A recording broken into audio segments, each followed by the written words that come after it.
America అధ్యక్షుడిగా బాధ్యతలు చేపట్టిన డొనాల్డ్ ట్రంప్ రంగంలోకి దిగాడు.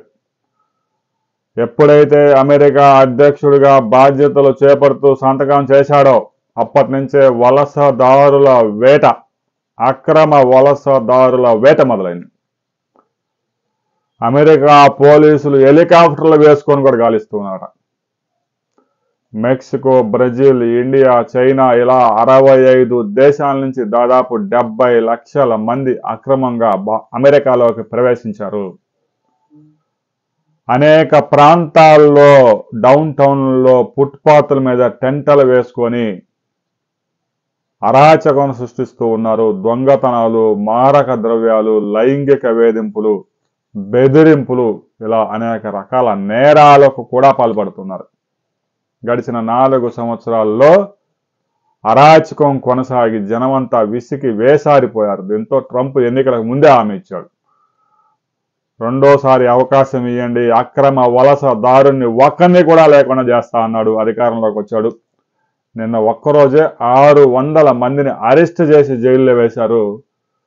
మరో 5,000 మందిని విమానాల్లో వేసి ఆయా దేశాలకు పంపించేశారు. అక్రమ వలసదారుల మొత్తాన్ని ఏరివేసేందుకు మెక్సికో సరిహద్దుల గుండా డాంకీ పద్ధతిలో అమెరికాలో దూరకుండా దాదాపు 1,00,000 మంది సైన్యాన్ని మెక్సికో సరిహద్దుల్లో మోహరించారు. అమెరికాలో అక్రమంగా నివసిస్తున్న ప్రతి ఒక్కరిని ఏరివేయాల్సిందే, ప్రతి వస్తువు అమెరికాలో తయారు చేయాల్సిందే, మేక్ ఇన్ అమెరికా అని పిలిపించాడు.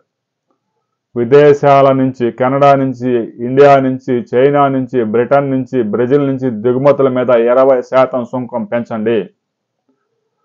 అమెరికాలో అమెరికా పౌరుడు ఒక్కడు కూడా నిరుద్యోగంతో ఉండడానికి వీల్లేదు. వలసదారులందరినీ పంపించి వేసి చిన్న, మధ్య, భారీ పరిశ్రమలు పెద్ద ఎత్తున ప్రారంభించేందుకు ప్రయత్నాలు చేస్తున్నారు. భారత విదేశాంగ మంత్రి రవిశంకర్ కూడా స్పష్టంగా పిలుపునిచ్చాడు. భారతదేశం నుంచి చదువుకోవడానికి అమెరికాకు వెళ్ళి 5 సంవత్సరాల వీసా పొంది 2 సంవత్సరాల్లో పీజీ పూర్తి చేసి ఉద్యోగాలు రాని వారు చిన్న చిన్న జాబ్స్, పెట్రోల్ పంపుల్లో, గ్యాస్ స్టేషన్లు అక్కడ ఇక్కడ పనిచేసుకుంటూ ఉన్నారు. వారందరినీ అమెరికా గెంటి వేయక ముందే ఇండియాకి వచ్చేసేయండి అని రవిశంకర్ కూడా స్పష్టంగా పిలుపునిచ్చాడు. ఇక చైనా నుంచి కూడా ఒక 15 లక్షల మంది ఇలాగే అమెరికాలోకి చదువుల నిమిత్తం వెళ్ళి ఉద్యోగాలు రాక అక్కడ చిన్న చిన్న పనులు చేసుకుంటూ ఉన్నారు. వారందరినీ గెంటి వేసే కార్యక్రమం ప్రారంభమైంది. మెక్సికో నుంచి పెద్ద ఎత్తున, బ్రెజిల్ నుంచి, కెనడా నుంచి కూడా పెద్ద ఎత్తున ఉన్నారు. ఎవరైతే సరైన పత్రాలు, ధృవపత్రాలు లేకుండా చదువు కోసం అంటూ వెళ్ళి ఏదో ఒక పనులు చేసుకుంటూ బతుకుతున్న వారు మాత్రం వెంటనే తిరుగు ప్రయాణం కావాల్సిందే. అమెరికా పోలీసులు గనక పట్టుకుంటే ముందు ఇమ్మీడియట్గా జైల్లో వేస్తారు. కొంతకాలం మగ్గిన తర్వాత అతని మీద ఎలాంటి నేర సంబంధమైన కేసులు లేవని ధృవీకరించుకుంటే ఆయా దేశాలకి డంప్ చేస్తారు. ఆ పాటికే ట్రాఫిక్ రూల్స్ అతిక్రమించిన కేసులో, ఇంకా ఏదైనా నేరాలు చేసిన కేసులో అతని మీద కనుక ఉంటే ఇక జైల్లో వాడి జీవితాంతం మగ్గిపోవాల్సిందే.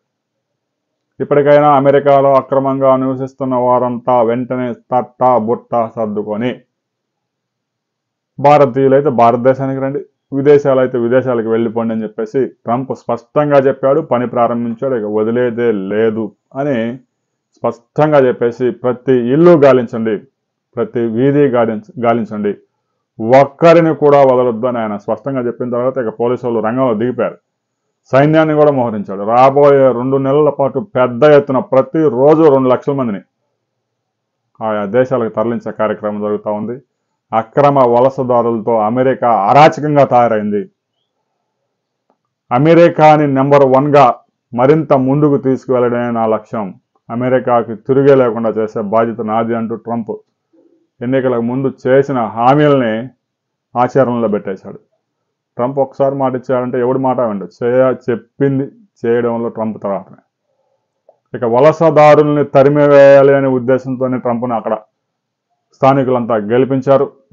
ట్రంప్ కూడా అదే పని ప్రారంభించారు. రాబోయే రోజుల్లో ఈ వలసదారుల మీద ట్రంప్ ఉక్కు పాదం మోపబోతా ఉన్నాడు అనే దానిలో ఎలాంటి అనుమానం లేదు.